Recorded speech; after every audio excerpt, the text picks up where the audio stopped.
നമസ്കാരം. ഇന്നത്തെ പ്രധാന വാർത്തകൾ എന്തൊക്കെയെന്ന് നോക്കാം ഇന്നത്തെ പത്രങ്ങളിലൂടെ.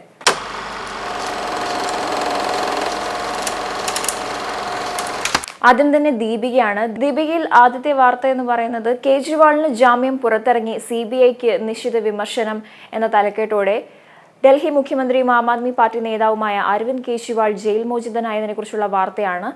തൊട്ടരികിലായി ADGP അജിത്തിന്റെ മൊഴി വീണ്ടും എടുക്കുമെന്ന വാർത്ത നൽകിയിട്ടുണ്ട്. തൊട്ട് താഴെ വയനാട് ദുരന്തത്തിൽ ഹൈക്കോടതി ഉറ്റവർ നഷ്ടപ്പെട്ട കുട്ടികൾക്ക് സമഗ്ര പദ്ധതി വേണം എന്ന തലക്കെട്ടോടെ വയനാട് ഉരുൾപൊട്ടലിനു ശേഷം പ്രദേശത്തെ കുട്ടികളുടെ മാനസിക പ്രശ്നങ്ങൾ പരിഹരിക്കാനുള്ള ദീർഘകാല പദ്ധതികൾ സംബന്ധിച്ച് ഹൈക്കോടതി സർക്കാരിന്റെ വിശദീകരണം തേടിയതിനെ കുറിച്ചുള്ള വാർത്തയാണ് നൽകിയിരിക്കുന്നത്.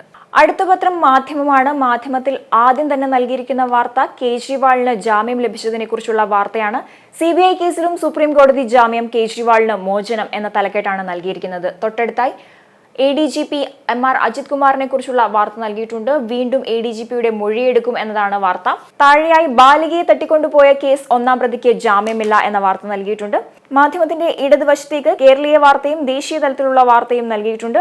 ദേശീയ തലത്തിലുള്ള വാർത്ത ജമ്മു കാശ്മീരിൽ 2 സൈനികർക്ക് വീരമൃത്യു എന്ന വാർത്തയാണ്. തൊട്ട് താഴെയായി കേരളത്തെ സംബന്ധിക്കുന്ന വാർത്ത എന്ന് പറയുന്നത് രക്തബന്ധം ഇല്ലാത്തവർക്കും അവയവദാനം നടത്താം എന്നതാണ്. ഏറ്റവും താഴെയായി മാധ്യമത്തിന്റെ ഇടതുവശത്ത് നൽകിയിരിക്കുന്ന വാർത്ത മത്സ്യമേഖല 7.5 കോടി രൂപ അനുവദിച്ചു എന്നതാണ്. CPM general secretary Sitaram Yechury കഴിഞ്ഞ ദിവസം അന്തരിച്ചിരുന്നു. അദ്ദേഹത്തെക്കുറിച്ചുള്ള വാർത്ത നൽകിയിട്ടുണ്ട്. യെച്ചൂരിക്ക് ഇന്ന് വിട. സീതാറാം യെച്ചൂരിക്ക് അന്ത്യാഞ്ജലി അർപ്പിക്കുന്നതിനെ കുറിച്ചുള്ള ഒരു വാർത്തയാണ് നൽകിയിരിക്കുന്നത്. ഒപ്പം പിണറായി വിജയന്റെയും MV ഗോവിന്ദൻ മാഷിന്റെയും ഒപ്പമുള്ള ഒരു ചിത്രവും നൽകിയിട്ടുണ്ട്. മാധ്യമത്തിലെ മറ്റു വാർത്തകൾ എന്തൊക്കെയെന്ന് നോക്കാം. KSRTC സാലറി ചലഞ്ചിന് ഉത്തരവിറക്കി, മന്ത്രി ഇടപെട്ട് മരവിപ്പിച്ചു എന്ന വാർത്ത നൽകിയിട്ടുണ്ട്. താഴേക്ക് വരുമ്പോൾ ഉരുൾപൊട്ടൽ ദുരന്തം, മൃതദേഹം പുറത്തെടുത്ത് വീണ്ടും സംസ്കരിച്ചു എന്ന വാർത്തയും തൊട്ട് താഴെ നൽകിയിട്ടുണ്ട്. അടുത്ത പത്രം ദേശാഭിമാനിയാണ്. ദേശാഭിമാനിയിൽ ആദ്യം തന്നെ നൽകിയിരിക്കുന്ന വാർത്ത അരവിന്ദ് കെജ്രിവാളിന്റെ മോചനവുമായി ബന്ധപ്പെട്ട വാർത്തയാണ്. പോരാടാൻ കേജ്രിവാൾ എന്ന തലക്കെട്ടാണ് നൽകിയിരിക്കുന്നത്. ഒപ്പം അദ്ദേഹത്തിന്റെ ചിത്രവും നൽകിയിട്ടുണ്ട്. തൊട്ടടുത്തായി ദക്ഷിണേന്ത്യയിൽ വന്നിട്ടുള്ള ഏറ്റവും വലിയ ചരക്ക് കപ്പലിന്റെ ഒരു ചിത്രം നൽകിയിട്ടുണ്ട്. ഈ വാർത്തകളുടെ താഴെ നൽകിയിരിക്കുന്നത് K-Phone CBI അന്വേഷണം വേണ്ട എന്ന തലക്കെട്ടോടെ സംസ്ഥാന സർക്കാരിന്റെ K-Phone പദ്ധതി CBI അന്വേഷിക്കണമെന്ന് ആവശ്യപ്പെട്ട് പ്രതിപക്ഷ നേതാവ് VD സതീശൻ നൽകിയ ഹർജി ഹൈക്കോടതി തള്ളിയതിനെ കുറിച്ചുള്ള വാർത്തയാണ് നൽകിയിരിക്കുന്നത്. അടുത്ത പത്രം ജന്മഭൂമിയാണ്. ജന്മഭൂമിയിലെ വാർത്തകൾ എന്തൊക്കെയെന്ന് നോക്കാം. KSRTC ജീവനക്കാരുടെ ശമ്പളം പിടിക്കാനുള്ള തീരുമാനം പിൻവലിച്ചു എന്ന വാർത്ത ആദ്യം തന്നെ നൽകിയിട്ടുണ്ട്. അതിനോടൊപ്പം തന്നെ ക്ഷേത്ര ബന്ധു പുരസ്കാരം വിതരണം ചെയ്തു എന്ന വാർത്തയും നൽകിയിട്ടുണ്ട്. ജന്മഭൂമിയുടെ മറ്റ് വാർത്തകളിലേക്ക് നോക്കുകയാണെങ്കിൽ ജന്മഭൂമി വളരെ പ്രാധാന്യത്തോടെ നൽകിയിരിക്കുന്ന ഒരു വാർത്തയാണ് പോർട്ട് ബ്ലെയർ ഇനി ശ്രീവിജയപുരം എന്ന തലക്കെട്ട് നൽകിക്കൊണ്ട് ഒരു വാർത്ത. അതിന് തൊട്ടടുത്തായി ആകാശ ഭീഷണികളെ തകർക്കാൻ മിസൈൽ 2 പരീക്ഷണവും വിജയം എന്ന് ഒരു ദേശീയ വാർത്ത നൽകിയിട്ടുണ്ട്. തൊട്ട് താഴെയായി കേജ്രിവാളിന് ഉപാധികളോടെ ജാമ്യം ലഭിച്ചതിനെ കുറിച്ചുള്ള വാർത്ത നൽകിയിട്ടുണ്ട്. മുഖ്യമന്ത്രിയുടെ ചുമതല വഹിക്കാനാവില്ല എന്നും ഈ വാർത്തയ്ക്കൊപ്പം നൽകിയിട്ടുണ്ട്. ഏറ്റവും ഒടുവിലായി സുഭദ്ര വധക്കേസിനെ കുറിച്ചുള്ള ഒരു വാർത്തയാണ് നൽകിയിരിക്കുന്നത്. ദമ്പതിമാരുടെ സുഹൃത്തും അറസ്റ്റിലായി എന്നതാണ് വാർത്ത. അടുത്ത പത്രം കേരള കൗമുദിയാണ്. കേരള കൗമുദിയിലെ ആദ്യത്തെ വാർത്ത ലാൽ സലാം പ്രിയ കോംറേഡ് എന്ന തലക്കെട്ടോടെ സീതാറാം യെച്ചൂരി അന്തരിച്ചതിനെ കുറിച്ചുള്ള വിശദമായൊരു വാർത്ത തന്നെ നൽകിയിട്ടുണ്ട്. അതിനോടൊപ്പം തന്നെ ജമ്മു കാശ്മീരിൽ 2 സൈനികർക്ക് വീരമൃത്യു എന്ന വാർത്തയും ചെറിയ കോളത്തിലായി നൽകിയിട്ടുണ്ട്.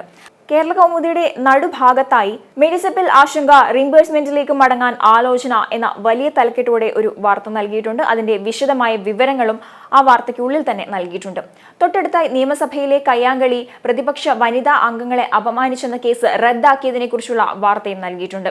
കേരള കൗമുദിക്ക് ഇന്ന് 2 പത്രങ്ങളാണുള്ളത്. അതിൽ രണ്ടാമത്തെ പത്രത്തിലേക്ക് നോക്കുമ്പോൾ പെട്രോൾ ഡീസൽ വില കുറച്ചേക്കും എന്ന വാർത്ത നൽകിയിട്ടുണ്ട്. ഒപ്പം കേജ്രിവാൾ മോചിതൻ, CBIക്ക് തല്ല് എന്ന തലക്കെട്ട് നൽകിക്കൊണ്ട് കേജ്രിവാളിന് ജാമ്യം ലഭിച്ചതിനെ കുറിച്ചുള്ള വാർത്തയും നൽകിയിട്ടുണ്ട്. തൊട്ടടുത്തായി ഓണത്തെ വരവേൽക്കാൻ ഉത്രാടപ്പാച്ചിൽ ഇന്ന് എന്ന വാർത്ത നൽകിയിട്ടുണ്ട്. തൊട്ടടുത്ത് പോർട്ട് ബ്ലെയർ ഇനി ശ്രീവിജയപുരം എന്ന തലക്കെട്ട് നൽകിക്കൊണ്ട് ഒരു ചെറിയ കോളം വാർത്തയും നൽകിയിട്ടുണ്ട്. താഴേക്ക് നോക്കുകയാണെങ്കിൽ വിഴിഞ്ഞം അന്താരാഷ്ട്ര തുറമുഖത്ത് ചരിത്രം കുറിച്ച് ലോകത്തെ 4ാമത്തെ വലിയ കണ്ടെയ്നർ കപ്പൽ എത്തിയതിനെ കുറിച്ചുള്ള വാർത്ത നൽകിയിട്ടുണ്ട്. അടുത്ത പത്രം മാതൃഭൂമിയാണ്. മാതൃഭൂമിയിലെ ആദ്യത്തെ വാർത്ത നിയമസഭാ കയ്യാങ്കളി, UDFന് ക്ലീൻ ചിറ്റ് എന്ന തലക്കെട്ട് നൽകിക്കൊണ്ട് 2015 മാർച്ച് 13 നടന്ന നിയമസഭാ കയ്യാങ്കളിയോടനുബന്ധിച്ച് 2 ഇടത് വനിതാ MLA-മാരുടെ പരാതിയിൽ UDFന്റെ 3 MLA-മാരുടെ പേരിലെടുത്ത കേസുകൾ ഹൈക്കോടതി റദ്ദാക്കിയതിനെ കുറിച്ചുള്ള വാർത്തയാണ് നൽകിയിരിക്കുന്നത്.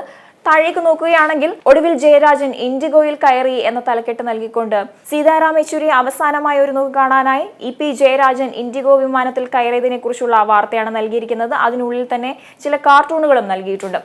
തൊട്ടടുത്തായി ദേശീയപാത നിർമ്മാണ വസ്തുക്കളിൽ ഇനി എഞ്ചിനീയർമാരുടെ കണ്ണ് എന്ന തലക്കെട്ട് നൽകിക്കൊണ്ട് ഒരു 3 കോളം വാർത്ത നൽകിയിട്ടുണ്ട്. തൊട്ടു താഴെയായി പ്രതിപക്ഷ നേതാവിന്റെ ഹർജി തള്ളിയതിനെ കുറിച്ചുള്ള K-ഫോണുമായി ബന്ധപ്പെട്ട ഒരു വാർത്തയും നൽകിയിട്ടുണ്ട്. മാതൃഭൂമി ഏറ്റവും ഒടുവിലായി നൽകിയിരിക്കുന്ന വാർത്ത സൈബർ തട്ടിപ്പുകളെ കുറിച്ചുള്ള 2 വാർത്തകളാണ്. ഇന്ത്യയിൽ തട്ടിയത് 10,188 കോടി എന്ന വാർത്തയും തൊട്ടടുത്തായി 49 ലക്ഷം കവർന്നു യുവതികൾ പിടിയിൽ എന്ന വാർത്തയുമാണ് സൈബർ തട്ടിപ്പുകളുമായി ബന്ധപ്പെട്ട് നൽകിയിരിക്കുന്നത്.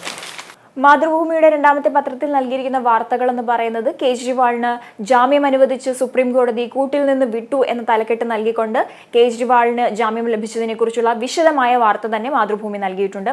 മാതൃഭൂമിയുടെ ഇടതുവശത്തായി യെച്ചൂരിക്ക് ഇന്ന് അന്ത്യയാത്ര എന്ന വാർത്തയും നൽകിയിട്ടുണ്ട്. താഴേക്ക് വരുമ്പോൾ മൊഴി നൽകിയവരെ അന്വേഷണ സംഘം കാണും എന്ന് ഹേമ കമ്മിറ്റി റിപ്പോർട്ടുമായി ബന്ധപ്പെട്ട ഒരു വാർത്തയും നൽകിയിട്ടുണ്ട്. മാതൃഭൂമിയിലും പോർട്ട് ബ്ലെയർ ഇനി വിജയപുരം എന്ന തലക്കെട്ട് നൽകിക്കൊണ്ട് ഒരു കുഞ്ഞു വാർത്ത, ഒരു ചെറിയ കോളം വാർത്ത നൽകിയിട്ടുണ്ട്. താഴേക്ക് നോക്കുമ്പോൾ അദാനിയുടെ സ്വിസ് നിക്ഷേപം മരവിപ്പിച്ചെന്ന് ഹിൻഡൻബർഗ് എന്ന വാർത്തയും നൽകിയിട്ടുണ്ട്. തൊട്ടടുത്തായി ജമ്മുകശ്മീരിൽ 2 സൈനികർക്ക് വീരമൃത്യു എന്ന വാർത്തയും നൽകിയിട്ടുണ്ട്. ഒപ്പം അവരുടെ ചിത്രവും. ഏറ്റവും താഴെയായി ഓണം വരാറായില്ലേ അച്ഛനൊന്ന് വരണം എന്ന തലക്കെട്ട് നൽകിക്കൊണ്ട് മാതൃഭൂമി ഒരു സ്പെഷ്യൽ സ്റ്റോറി നൽകിയിട്ടുണ്ട്. അടുത്ത പത്രം മലയാള മനോരമയാണ്. മനോരമയിൽ ആദ്യം തന്നെ വളരെ പ്രാധാന്യത്തോടെ നൽകിയിരിക്കുന്ന വാർത്ത കറണ്ട് പൊള്ളും എന്ന തലക്കെട്ടോടെ വൈദ്യുതി നിരക്ക് വർധന നവംബർ 1 മുൻപ് എന്ന വാർത്തയാണ്. KCB ശുപാർശ ചെയ്ത വർധനയ്ക്ക് സാധ്യത, സമ്മർ താരിഫ് ഒഴിവാക്കിയേക്കും എന്നിവയാണ് ഈ വാർത്തയ്ക്കൊപ്പം നൽകിയിരിക്കുന്നത്. തൊട്ടടുത്തായി സ്കൂൾ വരാന്തയിൽ അധ്യാപികയ്ക്ക് പാമ്പ് കടിയേറ്റു എന്ന വാർത്ത ഒരു ചെറിയ കോളത്തിലായി മനോരമ നൽകിയിട്ടുണ്ട്. തൊട്ടു താഴെയായി മത്സ്യത്തൊഴിലാളി ആനുകൂല്യം 7.5 കോടി അനുവദിച്ചു എന്ന വാർത്തയും നൽകിയിട്ടുണ്ട്.